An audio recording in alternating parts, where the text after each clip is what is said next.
বগুড়ায় জন্ম শহীদ জিয়াউর রহমান। নামটা শুনলে শহীদ শব্দ আগে আসে। কি কথা বললেন না কেন? বগুড়ার নাম বাংলাদেশে কেউ যদি নাও জানে, অনেকে জানে, সবাই তো এটাকে চেনে শহীদ জিয়ার কারণে। বাংলাদেশে আরো বহু মানুষকে জিয়াউর রহমানের মতো মেরে ফেলা হয়েছে, তো তাদের নাম শুনলে মানুষ শহীদ জিয়া বলে না। আপনি আজ পর্যন্ত শুনেছেন যে কেউ বলেছে যে শহীদ বঙ্গবন্ধু? এই কথা বলেছে, ওনারে ওইভাবে মারা ঠিক হয়নি, হয়তো অন্যভাবে মারা যেত। কি কথা বলছে না কেন? আমি সেই দিন ময়মনসিংহ ছিলাম, একজনকে বললাম আপনি কোনোদিন শুনেছেন যে শহীদ শেখ মুজিব? বলছে না। ওরে শহীদ বললে আরো গোনা হবে, কারণ শহীদ এই শব্দটা এত দামি, আল্লাহ যেখানে সেখানে লাগাননি। কোরআনে কারিমে সূরা বাকারা 153 নম্বর আয়াতে মুখের উপরে আল্লাহ নোটিশ দিয়েছেন, ওয়ালা তাকুলু লিমা ইয়ুকতালু ফি সাবিলিল্লাহি আমওয়াত বাল আহইয়াউ ওয়ালাকিন লা তাশউরুন। আল্লাহ বলেন পৃথিবীতে কেউ এই কথা বলবা না যে যারা শহীদ হয়েছে এরা মরে গেছে। আপনি বঙ্গবন্ধুর নাম শুনলে বলতে পারেন যে লোকটা মরে গেছে, কিন্তু শহীদ জিয়ার নাম শুনলে কেউ বলতে পারবেন না যে মরে গেছে, কারণ নামের আগে কি আছে?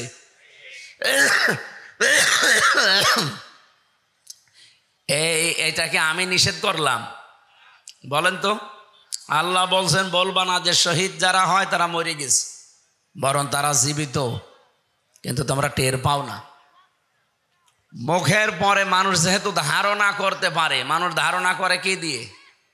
অন্তরে। কিসে ধারণা করে? অন্তরের ওপরও আল্লাহ নিষেধ করেছেন, ওয়ালা তাহসাবান্নাল্লাযীনা কুতিলু ফি সাবিলিল্লাহি আমওয়াতা বাল আহইয়াউন ইনদা রাব্বিহিম ইরযাকুন। সূরা আলে ইমরান 169 নম্বর আয়াতে আছে, ধারণাও করবা না যারা শহীদ হয়েছে এরা মরে গেছে। না, এ ধারণা করাও জায়েজ নেই। এ ঘোষণা কার বলেন তো? আরো জোরে বলেন। কেন? ইনদা রাব্বিহিম ইরযাকুন, তারা রবের কাছে খাবার পাচ্ছে, আল্লাহ নিজে তাদেরকে রিজিক দিচ্ছে। ঘুমিয়ে থাকলে খাওয়া লাগে? আরো জোরে বলেন। মানুষ জেগে থাকলে খাওয়া লাগে। এই জন্য শহীদ যারা হয় এরা ঘুমিয়ে যায় না। আলহাজ মোশাররফ হোসেন এখন যদি মারা যান, যদি ঈমান নিয়ে মরতে পারেন, কবরে দিয়ে দেবেন, ঘুমিয়ে পড়বে, কিয়ামত পর্যন্ত ঘুমাবে। সিংগায় ফৎকার দিলে ওই দিন আল্লাহর দরবারে উঠবে জবাব দেওয়ার জন্য। এই শেষ, এর আগে পরে আর কিচ্ছু নেই। তাও ঈমান নিয়ে মরা লাগবে। কি নিয়ে? বলেন বলেন। কিন্তু শহীদ যারা হয়ে যায় এ মানুষগুলো ঘুমায় না, যেহেতু জেগে থাকলে খাওয়া লাগে, আর খেলে রক্ত গোশত মাংস তৈরি হয় না, আল্লাহ নিজে তাদেরকে খাওয়ায়, আর এগুলো তাদের শরীরে তৈরি হয়। হযরতে হামজা তার প্রমাণ। তিনি শহীদ হওয়ার 30 বছর পরে তার কবর একবার ভেঙে গিয়েছিল, মদিনায় ঢল হয়েছিল ব্যাপক আকারে। ছোটবেলায় তারা যারা যুদ্ধ করেছিল এখন তারা মুরব্বী হয়ে গেছে, খোঁজ খবর নিয়ে দেখতে দেখতে যেয়ে দেখে হযরতে হামজা 30 বছর আগে উহুদের ময়দানে যেখানে যেখানে তাকে আঘাত করেছিল কাফেররা, ওই জায়গা দিয়ে এখনো ফিনকে দিয়ে রক্ত বের হচ্ছে। বলেন তো, উনি 30 বছর যদি খাবার না খাবে তাহলে শরীরে রক্ত পেল কোথায়? বলেন। এই জন্য শহীদ জিয়া এই শব্দটা আমরা নিজেরা বানাইনি, অবশ্যই এটা চলে আসতেছে অনেক দিন। ওনার ইন্তেকালের পরেই এই শব্দটা তার নামের আগে পরে লেগে গেছে, তাকে মেরে ফেলা হয়েছে। বঙ্গবন্ধুর নাম বললাম এ কারণে যে তার নামও আমরা শুনি, কিন্তু কেউ শহীদ বলি না। বলি? তাকেও তো মেরে ফেলা হয়েছে। শহীদ হওয়ার জন্য কিছু কাজকর্ম আল্লাহর পছন্দ হওয়া লাগে। ওয়ালিয়ালামাল্লাহুল্লাযীনা আমানু ওয়া ইয়াত্তাখিযা মিনকুম শুহাদা, সূরা আলে ইমরান 140 নম্বর আয়াতের মাঝের অংশে আছে। তোমাদের ভেতরে আল্লাহ দেখেন যে কার ঈমান এবং কোন মানুষকে আমার আল্লাহ তার জীবন যৌবন পছন্দ করেন, তাকে এমনি মরণ দেয় না। আমি বললাম না আলহাজ মোশাররফ মারা গেলে যদি ঈমান নিয়ে মরেতে ঘুমিয়ে থাকবে, আর শহীদ হয়ে মরলে আল্লাহ খাওয়াবে। এই জন্যে আল্লাহ যাদের ঈমান এবং তাদের যৌবন পছন্দ করে এই মানুষটাকে আল্লাহ এমনিতেই মরণ দেয় না, শাহাদতের মরণ দিয়ে ধন্য করে। সুতরাং উনি যে সমস্ত কাজ কারবারগুলো করেছিলেন আপনারা জানেন। মসজিদে নামিরা একটা মসজিদ আছে, যেহেতু হজ করেছে, আমরা যেখানে যারা বসে আছি সবাই হাজি। আরাফাতের ময়দানের পাশে এইটা কাবা শরীফের ইমাম। আমি 16 সালে নিজে শুনেছিলাম, উনি দোয়া করছিলেন, খতবা দিতে গিয়ে আরবিতে বলছিলেন শহীদ জিয়াউর রহমান, এ নামটা উচ্চারণ করে উনি আরবিতে একটা দোয়া করলেন পরে, যে আল্লাহ তার মাথার উপরে কুদরতের ছায়া বৃদ্ধি করে দাও। চিন্তা করলাম এ দোয়া উনি করে কেন। পরবর্তীতে নিম গাছ আছে না আরাফাতের ময়দানে, ওটা লাগিয়েছে আপনাদের এই বগুড়ার শহীদ জিয়া। যেহেতু লক্ষ লক্ষ মানুষেরা এই নিম গাছের ছায়া পায়, আমি নিজেও তো বসেছিলাম। কি শান্তি ওই জায়গায়, বিশাল এরিয়া পড়ে আছে, হাজার হাজার লক্ষ লক্ষ গাছ লাগিয়ে উনি অমর হয়ে আছেন। আজ শুধু বাংলাদেশের হাসি, সারা বিশ্ব সব ওই নিম গাছের নিচে। আমরা যেহেতু চিনি জানি তার নাম, এই জন্য দোয়া করি। অন্য দেশের লোক কি দোয়া করবে? তারা ওই যে ওখানে লেখা আছে সাজারাত জিয়া, আমরা নিম গাছ বলি, ওটা জিয়া গাছ বলে। দোয়া করে এই বলে, আল্লাহ এই ছায়াটা এই মরুভূমির ভেতরে উত্তপ্ত জায়গা, যেখানে 42 এমনকি 45-50 ডিগ্রি সেলসিয়াস চলছে, মাটি পুড়িয়ে মনে হয় তামা হয়ে যায়, এই রকম জায়গা একটু যদি ছায়া পায় কত শান্তি লাগে জানেন। এই জায়গায় ওনার গাছ লাগানো, ওনার হাতের গাছ, কিয়ামত পর্যন্ত এই গাছের চারা থাকতেই থাকবে। আর উনি কিয়ামত পর্যন্ত আল্লাহর কাছে এই বান্দাদের দোয়া পেয়েই থাকবে। আরাফাতের ময়দানে দোয়া কবুল হয় আমরা জানি। এ প্রথম নাম্বারে সেই জায়গা। আমার বগুড়াতে না, শুধু যেখানেই যাই এমনিতেই মন থেকে শহীদদের জন্য আমি দোয়া করি। বিশেষ করে 24-এর 5 আগস্টের আগ পর্যন্ত যারা শহীদ হয়ে গেল এ দেশে, শহীদ আবু সাইদ, মুগ্ধ, রায়হান, ইয়ামিন, ফয়সাল সহ 2732 জন মানুষকে, ভাই যে বলছিলেন ফ্যাসিবাদী, আসলেই ফ্যাসিস্ট। আমিও আয়না ঘরে 10 দিন ছিলাম, মিনিটায়। কি যে কষ্ট দেয় ওরা। আমি তো তাও ছোটটাই ছিলাম, ব্যারিস্টার আরমান ভাই ছিল বড়টাই। ওরা এরকম চেয়ারে বসিয়ে দেয়। আপনারা যে চেয়ার এখন দেখছেন ওটা কারেন্টের শর্ট দেওয়া চেয়ার, ওটা এভাবে খালি কাঁপে। আর আমাদেরকে যেটা বসিয়েছিল ওই চেয়ার কাঁপে না, ঘরে। হাত আর পায়ে ওরা ক্লিপ লাগিয়ে দেয়, গলার সাথে বেড লাগিয়ে দেয় যেন নড়তে না পারে। একটা মেশিন আছে ওদের কাছে, ওটা নিয়ে এসে এই আঙ্গুলের কাছে, হাতের আর পায়ের কাছে ধরে। এমন মাপ করে মেশিন বানানো, শুধু একটা টিপ দেবে, একবারে আপনার এই নখগুলো খুলে চলে আসবে। নখ খুলে ফেলেন তো দেখেন ফিনকি দিয়ে রক্ত বের হবে। কি কথা বলছে না কেন? শুধু রক্ত বের হইলে যদি ছেড়ে দেয় তাও তো হয়, ওর ওপরে পাতলা লবণ ছিটিয়ে দেয়।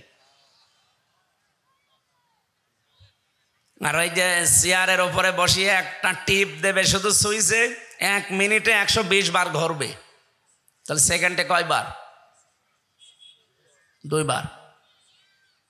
আপনার মাথার ভেতরে আল্লাহ এমন কিছু সূক্ষ্ম জিনিস দিয়ে রেখেছেন, আমরা দেখেছি বিজ্ঞান। এখানে কম্পিউটার ভিড়ান, আমি দেখাবো আপনাকে। ফ্রন্টাল লব আছে, অক্সিপিটাল লব আছে, প্যারাইটাল লব আছে, সেন্সরি কর্টেক্স আছে, মোটর কর্টেক্স আছে, ল্যাব আছে। এরকম 70,000 জিনিসে মাথার ভেতরে।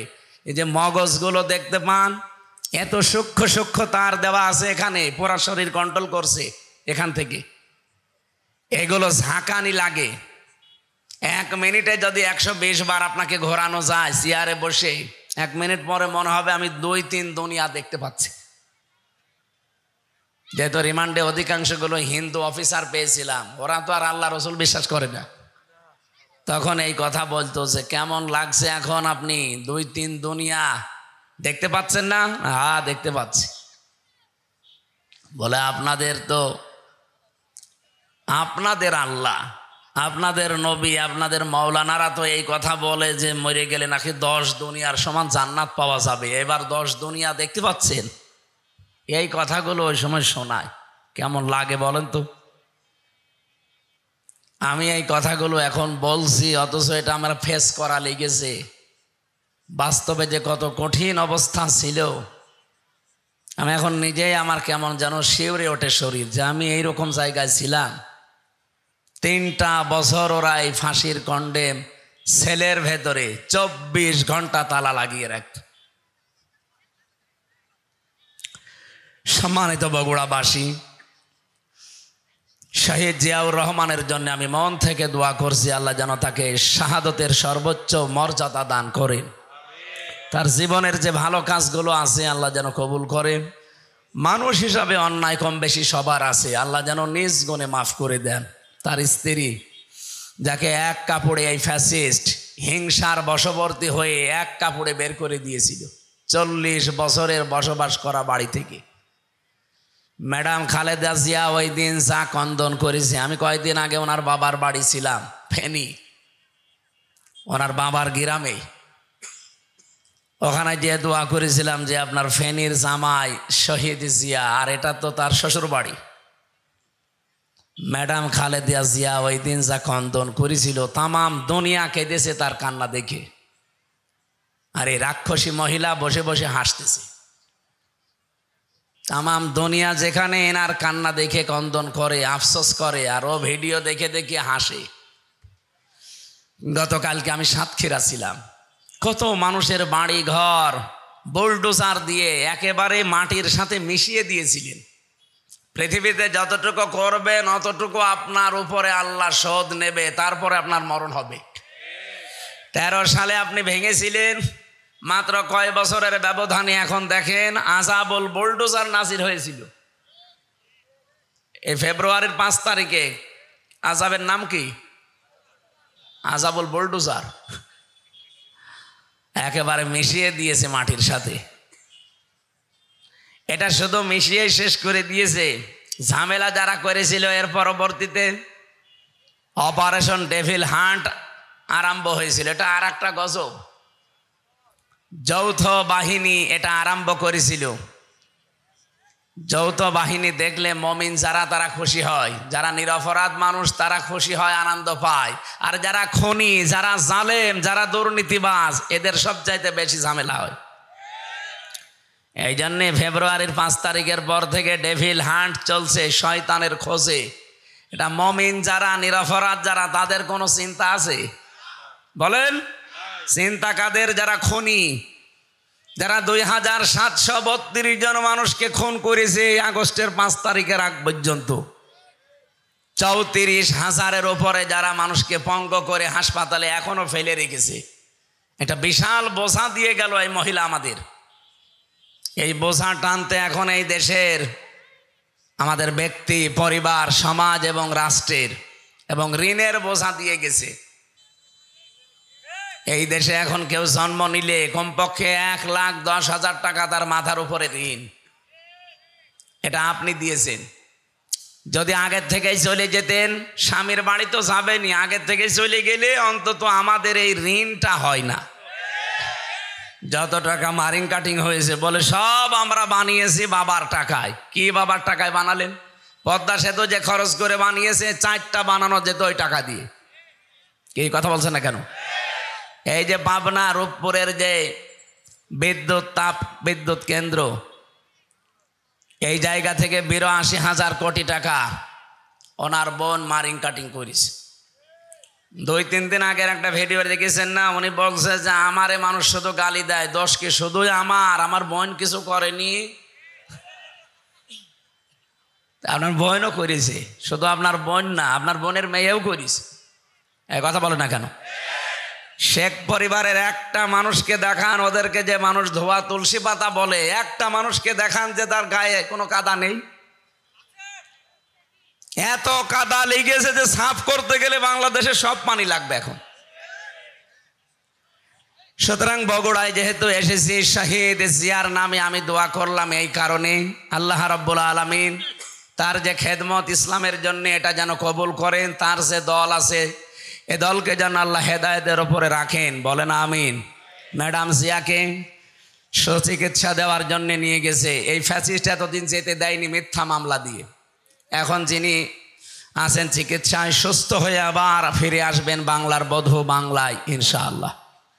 মঞ্চে বসে আছেন আপনাদের এলাকার আমার বড় ভাই, আমার বিশ্ববিদ্যালয়ের আমাদের আল কোরআনের আমার আগের ইয়ারের বড় ভাই, আপনাদের এই এলাকার সন্তান মনে হয়, কোথায় বাড়ি আমি জানি না, হ্যাঁ নওগাঁ, পাশের জেলা নওগাঁ। সামনে বসা আমার মুসলমান ভাইরা, বিশেষ করে পর্দার আড়ালের সম্মানিত মা এবং বোনেরা, প্রাণপ্রিয় বগুড়াবাসী, রব্বুল আলামিনের দরবারে দোয়া করছি, সামনে একটা বিশাল রহমত বরকত মাগফিরাতের মাস ছায়া ফেলতে যাচ্ছে। নবীজি এই মাস আসার আগেই দোয়া করতেন, আল্লাহুম্মা বারিক লানা ফি রজব ওয়া শাবান ওয়া বাল্লিগনা রমাদান। হে আল্লাহ, রজব আর শাবানের বরকত আমাদেরকে দান করো, রমজান পর্যন্ত আমাদের হায়াতটা বাড়িয়ে দাও। বলেন তো, হায়াত চাওয়া জায়েজ আছে? কি ঘুমাচ্ছেন আপনারা? আমি বেশি দিন বেঁচে থাকতে চাই, এই কামনা করা বেশি জায়েজ আছে? জায়েজ নেই। বেশি দিন বেঁচে থাকার আকাঙ্ক্ষা করে মুশরিকরা। কারা? ওয়ালা তাজিদান্নাহুম আহরাসান নাসি আলা হায়াতিন ওয়া মিনাল্লাযিনা আশরাকু। আল্লাহ পাক বলেন, হে নবী, এই পৃথিবীতে যারা মুশরিক আপনি দেখতে পাবেন তারা বেশি দিন বেঁচে থাকার আকাঙ্ক্ষা করে। ওদেরকে যদি বলেন ইয়াবাদু আহাদুহুম লাউ ইয়াম্মারু আলফা সানা, তোমরা 1000 বছর বেঁচে থাকবে, ওরা বলবে আলহামদুলিল্লাহ, আমরা আরো বাঁচতে চাই। তার বেশি দিন বেঁচে থাকার আকাঙ্ক্ষা কাদের?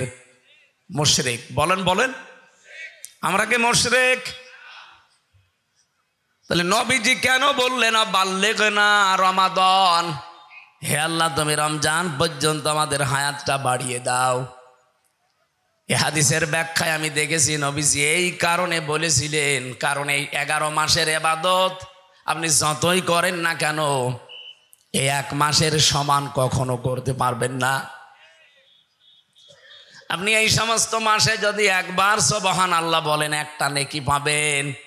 রমজান সামনে আর কয়দিন আছে? মাত্র এই 13 দিন পরে যে বিশাল রহমত মাগফিরাত নাজাতের মাস ছায়া ফেলছে। রমজানের চাঁদ ওঠার পর পরে একেবারে ঈদের দিনের আগ পর্যন্ত যদি একবারও সুবহানাল্লাহ পড়তে পারেন 70 বার বলার সওয়াব হয়ে যাবে। এই মাসে এখন 2 রাকাত নামাজ পড়লে যা হবে, এই মাসে এখন 70 রাকাত নামাজ পড়লে যা হবে, রমজানে 2 রাকাত নামাজ সেই সওয়াব হবে। নবীজিকে জিবরাইল কথা আগে জানিয়েছিল যে মাসের মর্যাদা এত বেশি, এত বেশি, এত বেশি। নবীজি এজন্যই বলতেন, আল্লাহ আমার হায়াতটা বাড়িয়ে দাও, আমি দুনিয়ার এই হায়াতটাতে এত বেশি নেকির কাজ করতে চাই যেটা দিয়ে আমার জান্নাত পরিপূর্ণ হয়ে যায়। বগুড়াবাসী, আমাদেরও টার্গেট আখেরাত। এই জন্য দুনিয়ায় যে কয়দিন বেশি আছি, আমার সবচাইতে বড় কাজ হবে আমি আল্লাহর ইবাদত করে আমার জান্নাতের বিশাল ঠিকানা প্রশস্ত করা। জান্নাত যেহেতু কারো জন্য বানানো নেই, আপনি যা করবেন এইটা দিয়ে আপনার জান্নাত বানানো হবে। আপনি যা করবেন এইটা দিয়ে আপনার জাহান্নাম তৈরি করা হবে। রব্বুল আলামিন জানিয়েছেন, লাহা সাবাতু আবওয়াব লিকুল্লি বাবিম মিনহুম জুজউম মাকসুম। সূরা নাহাল 14 নম্বর, সূরা হিজরের ভেতরে আছে এটা 14 নম্বর পারার 3 নম্বর পৃষ্ঠার 7 নম্বর লাইনে 44-45 নম্বর আয়াত। হে নবী, জাহান্নামের দরজা কিন্তু 7টা। দুনিয়া যে ধরনের অপরাধ করবে আল্লাহ তাকে ওই দরজা দিয়ে প্রবেশ করাবে। এখান থেকে আমাদের শিক্ষা নেওয়ার বিষয় এই পৃথিবীতে আমরা যে ধরনের কাজ করছি, এই কাজ দিয়ে আল্লাহ জাহান্নামের ওই দরজা আমাদের জন্য বানিয়ে রাখছে, ওইটা দিয়ে আল্লাহ আমাদের প্রবেশ করাবে। আমরা যে ধরনের নেকির কাজ করব, ওই কাজ দিয়ে আল্লাহ জাহান্নামের যে 8টা দরজার নাম শুনি না, জাহান্নামের দরজা 8টা না, জান্নাতের দরজা 100টার উপরে। যে ধরনের কাজ করবে দুনিয়ায়, মরণের পরে আল্লাহ জান্নাতের ওই দরজা দিয়ে ওই স্তরে আল্লাহ তাকে পৌঁছিয়ে দেবে। এই জন্য আমাদের এখন শিক্ষা নেওয়া লাগবে, যেহেতু রমজান সামনে আসছে, এমন এমন নেকির কাজে আমরা আঞ্জাম দিতে চাই। সামনে এমন কিছু কাজ আমাদের এই ছোট্ট জীবনে করতে চাই, আল্লাহ রাব্বুল আলামিন জান্নাতের সুউচ্চ চূড়া যেটা, দরজা যেটা, বাপ যেটা, ওটা যেন আমাদের জন্য প্রস্তুত করে রাখে। জাতির পিতা হযরত ইব্রাহিম আলাইহিস সালামকে মেরাজে যে নবীজি দেখেছিলেন, বিশ্ব নবী ডাক দিয়ে বললেন, হে আমার পিতা, আপনি একটা চিন্তা নিয়ে বসে আছেন কোন কারণে?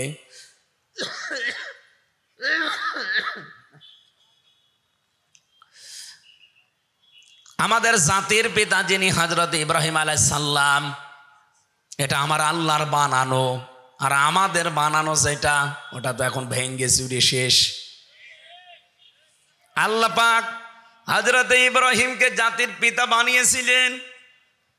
তিনি নবী মুহাম্মদুর রাসূলুল্লাহকে ডাক দিয়ে বললেন, হে আমার সন্তান, আমি যে বসে আছি কেন জানো? এই যে জান্নাত দেখতে পাচ্ছ, এই জান্নাতটা ফেরেশতারা বানাচ্ছিল।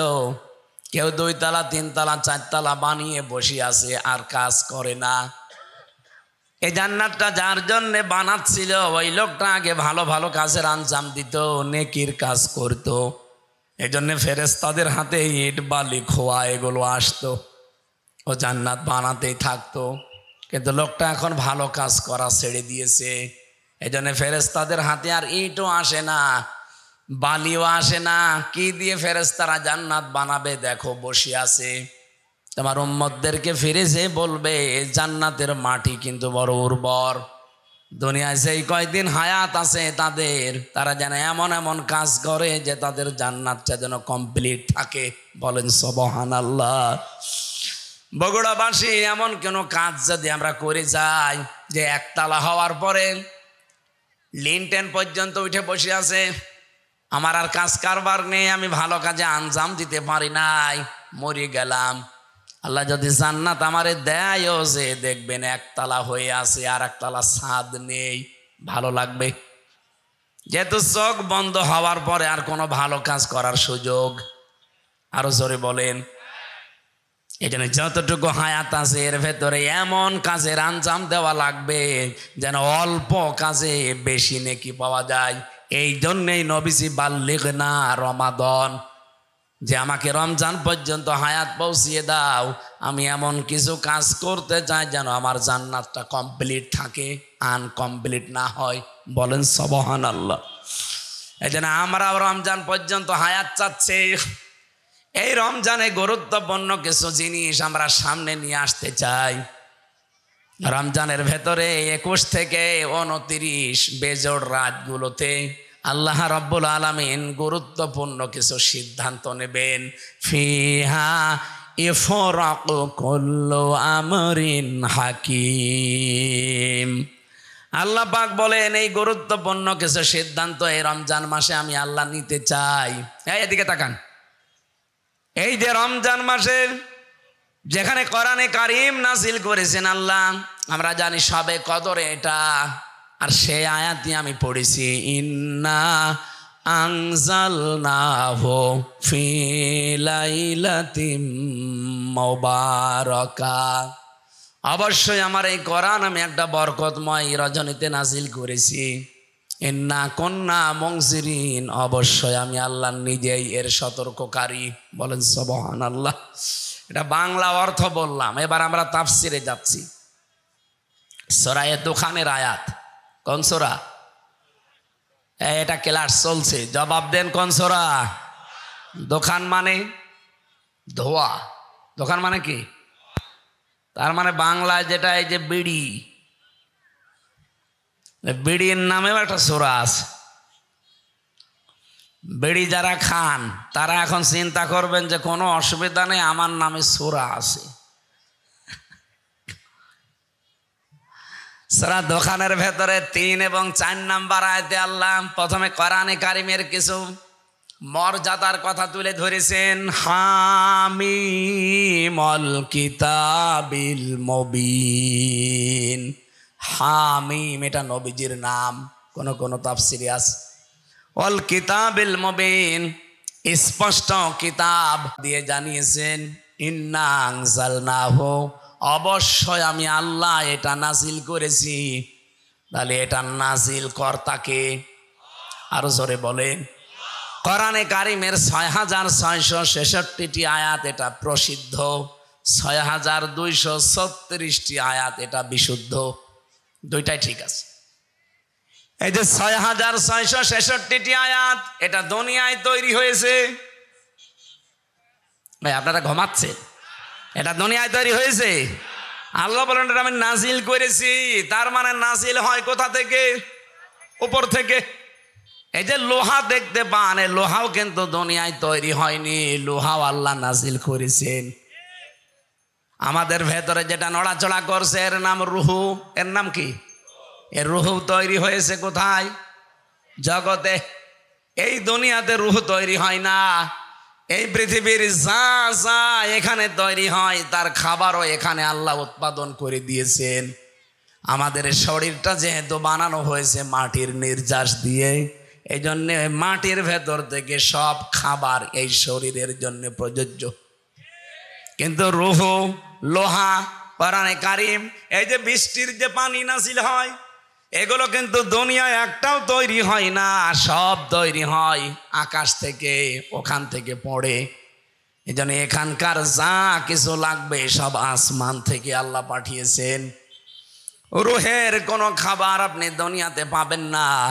রুহের যত খাবার আছে, শরীরের খাবারের জন্য মাটি দরকার, মাটির ভেতরে উৎপন্ন ফসলাদি দরকার, ফল ফলাদি দরকার। মাটির ভেতরে যা তৈরি হয় সেগুলো দিয়ে আপনি শরীর ডেভেলপ করতে পারবেন। কিন্তু রুহ, এইটাকে যদি কেউ উৎকর্ষতায় নিয়ে যেতে চায়, রুহকে যদি কেউ শক্তিশালী করতে চায় শরীরের মতো, রুহকে যদি সঠাম বানাতে চায়, মাস্ট বি তাকে আসমানের খাবার খাওয়া লাগবে। রব্বুল আলামিন বলেন রুহুর খাবার হচ্ছে আমার কোরআন, কারণ কোরআন ও আসমানের রুহ। আরো জোরে বলেন। কোরআনে কারিম এই জন্য জানিয়েছেন ইন্না আনজালনাহু ফি লাইলাতিন মুবারাকাহ, অবশ্যই আমি আল্লাহ এই কোরআনে কারিম নাজিল করেছি একটা বরকতময় রজনীতে। এই ফি লাইলাতিন মুবারাকার ব্যাখ্যায় আমি তাফসিরে ফি জিলালিল কোরআন দেখেছিলাম।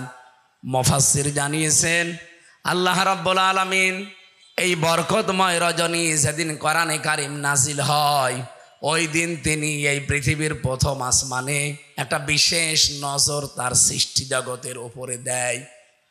একটু খেয়াল করেন, এমনি আল্লাহর নজর আমাদের উপরে দেওয়া আছে, কিন্তু লাইলাতুল কদর যেটা বলা হয় শবে কদরের রাত, এই কদরের রাতে আমার আল্লাহ যেদিন কোরআন নাজিল করেছিলেন, ইন্না আনজালনাহু ফি লাইলাতিল কদর ওয়া মা আদরাকা মা লাইলাতুল কদর লাইলাতুল কদরি খায়রুম মিন আলফি শাহর তানাজ্জালুল মালাইকাতু ওয়ার রূহু ফিহা বিইذনি রাব্বিহিম মিন কুল্লি আমরিন সালাম হিয়া হাত্তা মাতলাইল ফাজর।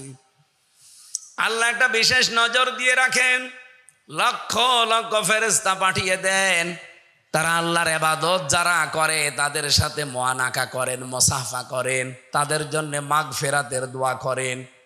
এখন আমরা বাংলাদেশে একটা ভ্রান্ত ধারণা নিয়ে আসি, অনেকেই মনে করি ইবাদত মানে লাইলাতুল কদর আসবে, লাইলাতুল মেরাজ আসবে, লাইলাতুল বরাত আসবে, আর আমরা নামাজে দাঁড়িয়ে বিশাল বিশাল নামাজ পড়ব, 2 রাকাত 2 রাকাত করে 1000 রাকাত নামাজ শেষ করে ফেলবো না।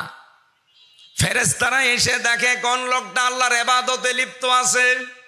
ইবাদত মানে শুধু নামাজ পড়া, রোজা রাখা, কোরআন পড়া, তাসবিহ পড়া না। এ পৃথিবীর সর্বশ্রেষ্ঠ ইবাদত হচ্ছে আপনি মানুষ হয়ে মানুষের উপকার করবেন। কি কথা বলেন? কুনতুম খায়রা উম্মাতিন উখরিজাত লিন-নাস তা'মুরুনা বিল মা'রুফ ওয়া তানহাউনা আনিল মুনকার ওয়া তু'মিনুনা বিল্লাহ। সূরা আলে ইমরানের 110 নম্বর আয়াতে আল্লাহ বলেন, তোমরাই শ্রেষ্ঠ জাতি, শ্রেষ্ঠ উম্মাত, মানুষের কল্যাণের জন্য আমি আল্লাহ তোমাদেরকে বের করেছি। তাহলে আমাদের শ্রেষ্ঠত্বের প্রমাণ হচ্ছে আমার দ্বারা যেন মানুষের কল্যাণ হয়। আর আমরা এমন মানুষ, আমাদের দ্বারা মানুষের কল্যাণ হওয়া দূরের কথা, আরো অকল্যাণ হয়। এই 15.5 বছরে আমার দ্বারা এমন এমন মানুষ জেল খেটেছে যার জীবনে থানার বারান্দায়ও যাওয়া লাগে না। এই কথা বলে না কেন? কিচ্ছু জানে না মনে করেন ভাই, ঘরে ঘুমিয়ে আছে, ঘুম থেকে উঠে দেখছে থানার হাজতে। কি গো আমি কোথায়? জেলখানায়। থানার হাজতে? এখানে কেন? তুই গাছ কেটেছিস। কখন? স্বপ্নে। এরকম মামলা দেশে ছিল না? আপনার দ্বারা তা মানুষের উপকার হওয়ার কথা, আপনি কি করলেন? হাজার হাজার মানুষকে, প্রায় 1.5 লাখ মানুষকে এখনো পর্যন্ত জেলখানা। এই 15 বছরে আমার মনে হয় যারাই জেলে ছিল অধিকাংশগুলোই মিথ্যা আর বানানো মামলায়। এই জন্য আমরা চাই হাসিনার আমলে যারাই জেলে গেছে এই মানুষগুলোকে আর ভেতরে রাখা ঠিক না, ছেড়ে দেওয়া দরকার। হিংসার বশবর্তী হয়ে শুধু এই মানুষগুলোকে আপনি আটক করে রেখেছিলেন। বগুড়াবাসী আপনার শ্রেষ্ঠত্বের প্রমাণ যে কিন্তু ফেরেশতারা আসবে ওই দিন রাতে, এসে শুধু আপনি নামাজে থাকবেন, রোজা করবেন, জিকির করবেন, কোরআন পড়বেন, তাসবিহ পড়বেন, তার জন্যই মোসাফা করবে না। আল্লাহর ফেরেশতারা এসে দেখবে যে আপনি জনকল্যাণমূলক কোন কাজে আছেন। অন্তত এই রাতের বেলা যদি আপনি একটু যেয়ে দেখেন যে 2-3 বাড়ি পরে কোন মানুষের বাড়িতে খাবার নেই, কার মেয়েটা লেখাপড়া করতে পারে না বা বিয়ে দিতে পারে না, সাধ্য মতো যদি তার বাড়িতে যে কিছু দিয়ে একটু সান্ত্বনার বাণী দেন, এইটাই পৃথিবীতে সবচাইতে বড় নেক কাজ। এরকম কাজ সবে বরাতে, সবে কদরে এদেশে হয় না। খালি এই মসজিদ থেকে ওই মসজিদ, ওই মসজিদ থেকে ওই মসজিদ, খালি ঘুরে বেড়ায়, মনে হচ্ছে ইবাদতের বন্যা বয়ে যাচ্ছে। ফেরেশতা শুধু জিবরাইল আসে না, লক্ষ লক্ষ নিয়ে আসে। আর আল্লাহ বলেন আমি নিজে আমার সৃষ্টি জগতের উপর একটা বিশেষ নজর দেই, অন্য দিনও দেই, তবে এই সবে কদরে, সবে বরাতে একটা বিশেষ আলাদা নজর দিয়ে রাখি। আমরা 5টা রাতের নাম পেয়েছি: সবে বরাত, সবে কদর, সবে মেরাজ আর 2 ঈদের রাত। এই 5 রাতে আল্লাহ একেবারে প্রথম আসমানে আসে, ডাক দিয়ে বলে দেখো যারা ট্যাক্স তোলে, ট্যাক্স তোলে না, সরকারের লোকজন যখন ট্যাক্স তোলে, ট্যাক্স দেওয়া হয়ে গেলে একটা কাগজ আপনাকে হাতে ধরিয়ে দেয় যে আপনার ট্যাক্স পরিশোধ হয়ে গেছে। আপনি যখন একটা মাস রোজা রাখবেন, হক আদায় করে, ঈদের দিন আমার ফেরেশতারা এসে আপনাকে একটা টোকেন ধরিয়ে দেবে যে আল্লাহর বান্দা, তোমাকে আল্লাহ জাহান্নাম থেকে মুক্তির একটা সনদ দিয়ে দিয়েছে। রব্বুল আলামিন বলেন আমি একটা বিশেষ নজর দেই। কি বলি জানো? এ নজরে আমার বান্দাদেরকে আমি ডাকতে থাকি, আসো। যদি কারো অপরাধ থাকে আমার কাছে বলো, অপরাধগুলো আমি আল্লাহ ক্ষমা করে দেব। কিন্তু যদি বান্দার কাছে কোনো অপরাধী থাকো, আমার কাছে মাফ চাওয়ার দরকার নেই, আগে ওই বান্দার কাছে স্বীকার করে আসো। এই 15.5 বছরে আল্লাহর কাছে অপরাধ যাই হয়েছে হয়েছে, আমি যতটুকু দেখলাম এই 15.5 বছরে সবচাইতে মানুষের বান্দার কাছে অপরাধ বেশি হয়েছে। উনি বলছিলেন যে 3 বার আমরা আসলে ভোট দিতে পারি নাই। আসলে আমার এখন 33 বছর বয়স, 92 সালে আমার জন্ম। আমি হিসাব করে দেখেছি 18 বছর থেকে ভোট দিলে আমি 3 বার ভোট দিতে পারতাম, একবারও পারি নাই। আমি মানুষেরটা বলতে যাব কোন কারণে? আমার নিজেই তো ভিকটিম। তার মানে 3 বার আমি যদি না পারি, বেড়েছে কে?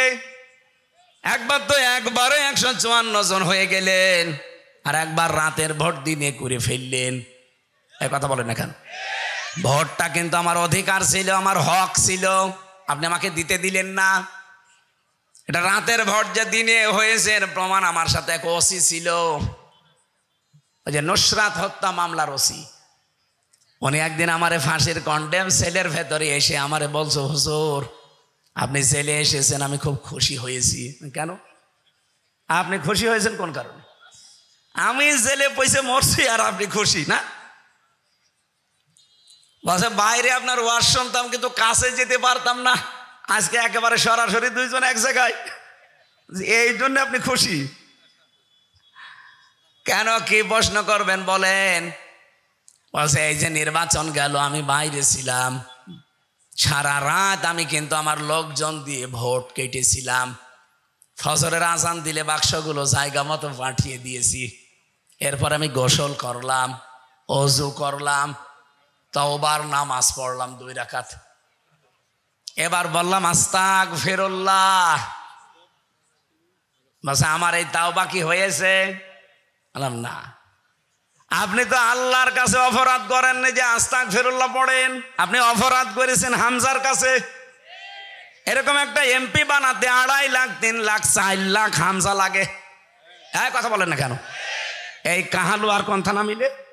নন্দীগ্রাম। এই 2 আসন 2 থানা মিলে যারা বসবাস করে 4 লাখ তো হবে কমপক্ষে ওনার এমপি বানাতে। এই 4 লাখ মানুষ ওনারে ভোট দেওয়া লাগবে। কথা বলছে না কেন? আর আপনি নিজেই সব রাতের বেলা ভরে নিলেন, আমাদের কোনো গুরুত্ব নেই আপনার কাছে। আপনি আস্তাগফিরুল্লাহ মাফ হবে না আপনার, আপনি যতক্ষণ পর্যন্ত এই 4 লাখ হামসার কাছে সে মাফ না চাবেন। কিন্তু দুঃখের বিষয়, আপনি তো 8 বছর জেল, আপনি 8 বছর পরে বেরিয়ে দেখবেন মাফ চাবেন না। অনেক হামজায় 8 বছরে মরে গেছে, আপনি তাদের কাছে মাফ চাবেন কি করে? সুতরাং একটা জালেমাকে টিকিয়ে রাখতে গিয়ে এদেশের বহু মানুষের আখেরাত নষ্ট হয়ে গেছে। কথা বলেন না কেন? আগামীতে কারো আখেরাত যেন নষ্ট না হয়।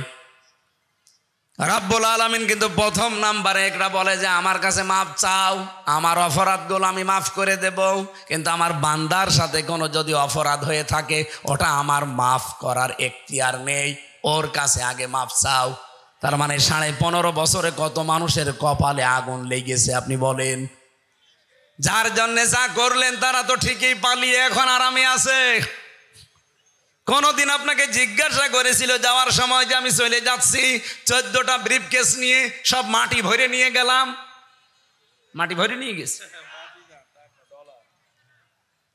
একটা বারের জন্য আপনাকে বলে গেল না যে দেখো চলে গেলাম, তোমরা ভালো থেকো। এমনকি কাওয়া কাকেও কেউ বলে নাই। আমার নাম্বারটা জোগাড় করে তো বলতে পারতো যে হামজা 3 বছর জেল খাটালাম, অন্তত মাফ করে দিও, তাও বলে নাই। চলে যে ঠিকই স্বামীর বাড়িতে খাচ্ছে। কে কথা বলছে না কেন? ষড়যন্ত্র কিন্তু উনি এখনো থামিয়ে দেয়নি, এখনো চালাচ্ছে। এমনকি এখন আরো বেশি। ডোনাল্ড ট্রাম্প আসার পরে ওরা চিন্তা ভাবনা করেছিল ট্রাম্পকে দিয়ে আরেকটা গুটি চালার। এই জন্য মোদি সাহেব এখনই যে পড়ে আছে যে ট্রাম্পের কাছে আমাদের দেশ সম্পর্কে এমন এমন কিছু তথ্য তুলে ধরবে যেন এ দেশ জঙ্গি, এটা প্রমাণ করা যায়। এই যে আমরা এক জায়গায় বসে কোরআন শুনছি, জমার দিন নামাজ পড়ে বের হই না? হাজার হাজার মানুষ যখন জমার দিন বের হয় রাস্তায় নামাজ পড়ে, ওই সময় কিছু উগ্র আছে এই দেশে, আমি নাম নিলাম না তাদের, এই শয়তান উগ্রগুলো ছবি তুলে ওখানে পাঠায়, বলে এই দেখেন বাংলাদেশ জঙ্গিতে ভরে গেছে। এমনিতেই ট্রাম্প সাহেব তো দাড়ি টুপি দেখলে ভয় পায়।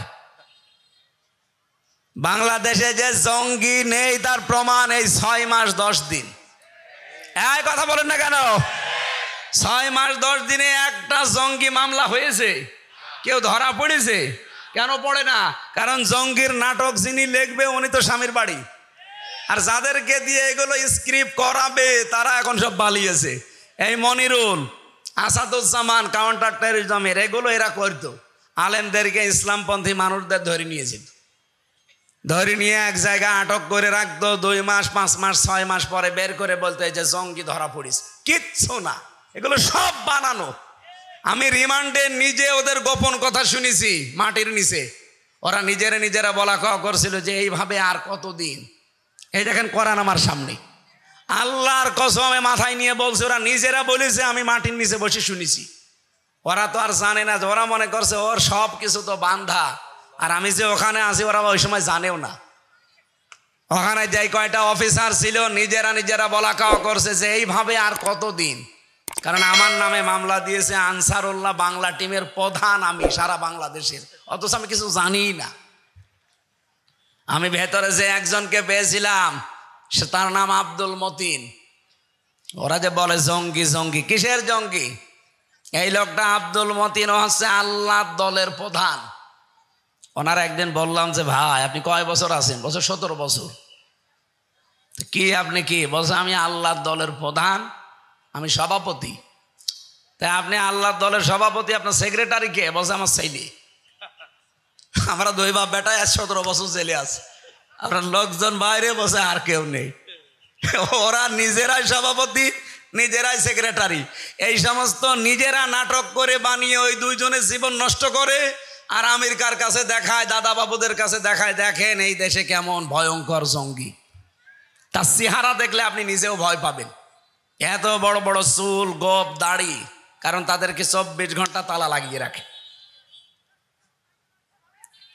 সুতরাং এই দেশটাকে এখনো অস্থিতিশীল করার জন্য চেষ্টায় বসে আছে ডক্টর মোহাম্মদ ইউনূস। তো মাথা না, ওর একটা ম্যাগনেট। যেই দিন ট্রাম্প, মোদি গেছে ট্রাম্পের কাছে এ সমস্ত নালিশ করার জন্য বাংলাদেশ নিয়ে, ঠিক ওই দিন আন্তর্জাতিক মিডিয়া নিয়ে আয়না ঘর পরিদর্শনে গেছে। আর জাতিসংঘ ওই দিনই রিপোর্ট দিয়েছে। ওরা একেবারে বাড়া ভাতে লবণ দিয়ে দিয়েছে, নে খা। ট্রাম্প যে কথাগুলো বলেছে একটা হাসিনার পক্ষে আরো বিপক্ষে চলে গেছে। এখনো পর্যন্ত এই পালানো বুবুর উস্কানিতে পা দিয়ে যদি এই দেশে অস্থিতিশীল করার চেষ্টা করেন, গোপালগঞ্জের দিকে তাকান, অপারেশন ডেভিল হান্ট চলছে, কিন্তু পেছনে এমন পিটানি দেবে লাল হয়ে যাবে বাদরের মতো। একবার পিটিয়েছিল না উস্কানিতে পা দেওয়ার কারণে? ওই সময় গোপালগঞ্জ থেকে ঢাকায় আসলে, বসে আসলে 300 টাকা, আর দাঁড়িয়ে আসলে 1000 টাকা। আবার যদি কেউ এই দেশে এরকম মুস্কানিতে পা দিয়ে দেশটাকে আবার অরাজকতা সৃষ্টি করার চেষ্টা করেন, এরপরে কিন্তু আর একটা নতুন গজব আসতেছে। এখন তো ডেভিল হান্ট চলছে, এর বাবা আসবে আবার। এই জন্যে আমরা কারো উস্কানিতে পা দেব না। কথা বলেন ঠিক কিনা? এদেশকে আমরা শান্ত সৃষ্ট করার জন্যে শুধু ওই 14 দল বাদ দিয়ে সব আমরা এখন এক। ওই 14 দল যা করেছে, দেশটাকে জাহান্নাম বানিয়ে ফেলেছিল ওদের নিজেদের বিচারপতির কথা। বিচারপতি বিদায় নেওয়ার আগে বলে গেছে যে কি করবেন, দেশটা তো জাহান্নাম হয়ে গেছে। বিচারপতিরা যদি এই কথা বলতে পারে, আর কোন জায়গা বাকি থাকে বলেন? মানুষের সর্বশেষ আশ্রয়স্থল বিচারালয়, আর সেইটাকে ওরা একেবারে নিজের হাতের ভেতরে। একজন মানুষ জামিন নিয়ে বের হবে না, জামিন জজের হাতে নেই, বিচারপতির হাতে নেই, জামিন সব গোয়েন্দা বিভাগের হাতে। আমার মামলার অলরেডি জামিন দিয়ে দিয়েছে, আমি গেটে আসলাম। বলছে না এখনো ক্লিয়ারেন্স হয়নি। আরে কিসের ক্লিয়ারেন্স লাগবে? আদালত আমারও জামিন দিয়ে দিয়েছে। বলে না, এনএসআই, ডিজিএফআই, এসবি, সিটিটিসি, এরপরে 27টা এরকম গোয়েন্দা সংস্থা আছে। এই 27 জন রিপোর্ট দেবে যে না এরে এবার ছেড়ে দেওয়া যায়, বুবুজান বলে দিস, তারপর আপনাকে ছাড়বে, নাই তো গেট থেকে আবার নিয়ে আর একটা মামলা দিয়ে ঢুকিয়ে দেবে। এই চলছিল দেশের অবস্থা। আর বাকি দিক বিভাগগুলো তো বললাম না, এমন কোনো জায়গা নেই যা ওরা নষ্ট করে নাই। এই জন্য আগামীতে আমরা দেশটা এমন ভাবে তৈরি করব, কেউ যেন এ দেশটাকে আর আয়না ঘর বানাতে না পারে। কথা বলেন না কেন? মানবতার সাথে যেটা কত বড় মহান কৌতুক আয়না ঘর। আমি 10 দিনে হাফ পাগল হয়ে গেছি। আর যে লোকটা 8 বছর 10 বছর পড়ে আছে, 3.5 হাত এদিকে, এদিকে 1.5 হাত, সামনে একটা টয়লেট দেওয়া, 24 ঘন্টা আপনার পায়ের সাথে চেন বাঁধা থাকবে। আপনি চিন্তা করেন তো, নিজেকে ওই জায়গায় দাঁড় করিয়ে কয়দিন থাকতে পারবেন? এখনো পর্যন্ত অনেকে বলে না বাবু কি করেছে যে ওনার পালিয়ে যাওয়া লাগলো। তোমার সাথে তো করেনি। তোমার বাবারে যদি এভাবে আয়না ঘরে 10 বছর রেখে দিত, তুমি টের পেতে। কে কথা বলে না কেন? এই জন্যে যার অপরাধ আল্লাহর কাছে হয়েছে আস্তাগফিরুল্লাহ পড়ে মাপ পাবেন সামনে। কিন্তু বান্দার সাথে যাদের অপরাধ হয়েছে, আগে মাপ চেয়ে যান, তার ক্ষতিপূরণ দিয়ে যান, এরপরে আস্তাগফিরুল্লাহ পড়েন। রব্বুল আলামিন ডাকতে ডাকতে ফজর পর্যন্ত ডাকতে থাকেন। আশ্চর্যের বিষয় হচ্ছে দুই শ্রেণীর মানুষকে আল্লাহ বলেন আমি আজকে মাফ করি নাই, করবও না। এই দুই প্রকার মানুষ যদি পৃথিবীতে বসবাস যারা করে, এক নম্বরে যারা শিরিক করে। কি করে? আরো জোরে বলেন। শিরিক যারা করে তাদের কোনো মাফ নেই। আজকে সবে কদরে বলেন, সবে বরাতে বলেন। দুই নম্বরে যারা হিংসুক, বিদ্বেষ রাখে। আর বাংলাদেশে এই দুইটা অপরাধী বেশি। কি কথা বলে না কেন? এত হিংসা। ওয়ালা ইয়াজরিমান্নাকুম শানানু কওমিন, দুই জায়গায় আয়াতটা আল্লাহ দিয়েছে কোরআনে। আল্লাহ পাক বলেন সাবধান, হিংসার বশবর্তী হয়ে কোনো ব্যক্তি, কোনো দল, কোনো গোষ্ঠী তাদেরকে জুলুম অত্যাচার করে ধ্বংস করে দিও না। আর এইটাই করা হয়েছে এই 54 বছরে। যার ওপরে হিংসা একবার কারো লেগে গেছে তার জীবনটা জাহান্নাম বানিয়ে দিয়েছে। এই জন্য সরঞ্জিত বাবু বলেছিল বাঁকে ধরলে ছাড়ে, হাসিনা ধরলে ও সারেই ধরেছে। দেখেন তার জীবন শেষ। ভালো মানুষ কালার করে দিয়েছে। আল্লামা সাইদির মতো মানুষকে ধর্ষণের মামলা দিয়েছে। 50টা বছর কোরআন প্রচার করে বেড়ালো, আর তার নাম দিয়েছে ধর্মীয় অনুভূতিতে নাকি উনি আঘাত দিয়েছে, উনি ধর্ষণ করেছে। মহিলাকে সাজিয়েও নিয়ে এসেছে। অ্যাডভোকেট তাজুল ইসলাম জিজ্ঞাসা করছে এই মেয়ে, মাওলানা সাইদি তোমাকে ধর্ষণ করেছে? বলছে জি হ্যাঁ। তোমার জন্ম তারিখ কত? 1975। ধর্ষণ করেছে কত সালে? 1971-এ। অ্যাডভোকেট তাজুল ইসলাম বলছে বিচারপতি এই পয়েন্টটা একটু লেখেন। ওর জন্ম 75-এ, ওর ধর্ষণ করেছে 71-এ। এটা কি রুহের জগতে? ওই দিনই তো মামলা ঢিসমিস হয়ে যাওয়ার কথা। এই কথা বলেন না কেন? অথচ না, এইটাই জিয়ে রেখে 13টা বছর তাকে ফাঁসির কন্ডেম সেলের ভেতরে রেখে যে শেষে ইমাম আবু হানিফার মতো বিষ প্রয়োগ করে মেরে ফেলল। বাংলাদেশের মানুষ যদি আপনাকে মাফ করে দেয়, যাদেরকে গুম করে রেখেছিলেন 1700 মানুষ, বিশেষ করে আয়না ঘরে, এদের পরিবার জীবনও আপনাকে মাফ করবে না। আমি আমার নিজেরটা বলছি, আমার সবাই মাফ করে দিলেও আমার এই মেয়েটা আপনাকে মাফ করবে না। 1 বছর ওরে রেখে গিয়েছিলাম, 3টা বছর আমি জীবনে ওরে আর দেখতে পারলাম না।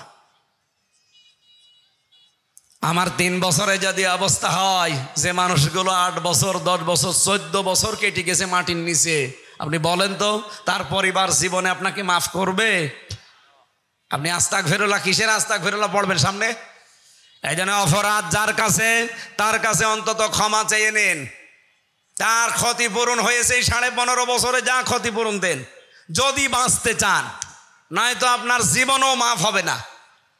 2 নম্বরে হিংসা যাদের আছে, হিংসা মুক্ত অন্তর তৈরি করা লাগবে সামনে। আমরা অনেকে এখন ওই হিংসায় আছি, আমার হোক, মোশাররফ ভাই যেন না হয়, না আমার হচ্ছে হোক, ওই ভাইয়েরও হোক। আপনার অসুবিধা কি? কারণ আপনিও এখানে থাকবেন না, আমিও থাকবো না। কি কথা বলেন না কেন? এখানে যারা বসে আছেন 100 বছর পরে এখানে কেউ থাকবেন? নতুন মানুষ এসে এই জায়গাটা চাষ করে খাবে। আমরা সব মাটির নিচের বাসিন্দা। তা আমার কি দরকার একটা মানুষের সাথে হিংসা করে কিছু ভালো কাজ যাই করি ওগুলো আগুন লাগিয়ে পুড়িয়ে দেওয়ার? নবীজি বলেন যাদের ভেতরে হিংসা, এদের নেকির কাজগুলো এমনভাবে পুড়িয়ে ধ্বংস হয়ে যায়, কাঠে আগুন লাগালে কাঠ যেমন ধ্বংস হয়ে যায়। আর এটার সবচাইতে বেশি আমার মনে হয় বাংলাদেশে, মেয়েদের ভেতরে আরো বেশি। এই কথা বলেন না কেন? সম্মানিত মা মরে না, হিংসা বিদ্বেষ এটা দূর করা লাগবে। 2 নম্বরে শিরিক, শিরিককারী যারা, এদেরকে আমার আল্লাহ এই সবে কদরে, সবে বরাতেও মাফ করেননি, করবেনও না। এই জন্য শিরিক যেন এই দেশে না থাকে ভাই। শিরিক বিল জাত, শিরিক বিল সিফাত, শিরিক বিল ইখতিয়ারা, শিরিক বিল হুকুক, 120 প্রকার আসে। আমরা সামারাইজ করে এক কথায় জবাব দিচ্ছি। এইদিকে তাকান।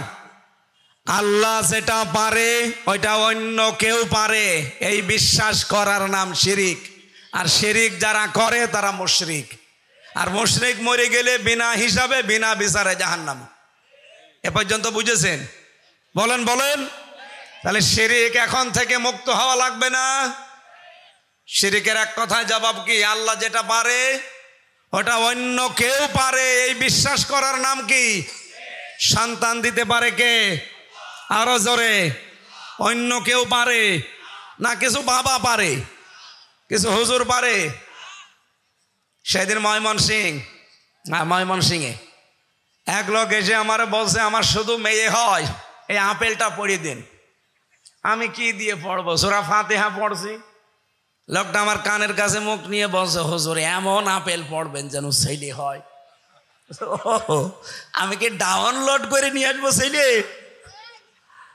আপেল ফেলে দিলাম। হুজুর আপেল ফেলে দিলেন মানে? ফেলে দেবো না, করবো কি? তুমি আমার কানের কাছে মুখ নিয়ে বলো যে এমন আপেল পড়বেন যেন বারবার মেয়ে হয়, এবার যেন ছেলে হয়। আপেল পড়ে যদি ছেলে হইতো আমার 3টা মেয়ে হইতো না। আমি ম্যাডামরে শুধু আপেল পড়ে খাওয়াতাম।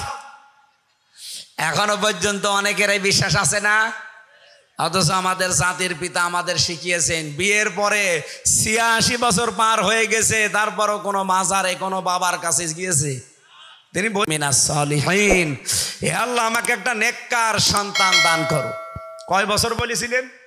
86। বলেন বলেন। একটা নবী মানুষ, তাও যেমন তেমন নবী না, পাওয়ারফুল নবী।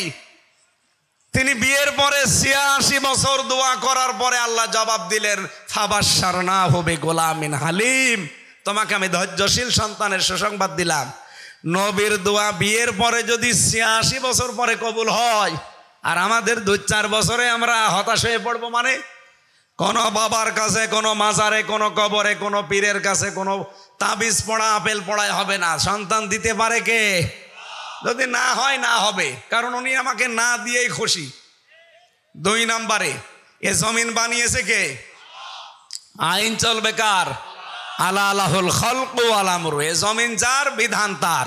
সুতরাং আল্লাহর আইনের বিপরীতে কোনো আইন এই দেশে যদি চলে তাহলে শিরিক। কথা বলেন না কেন? নাকি আবার আপনার জায়গা মতো লেগে যাচ্ছে?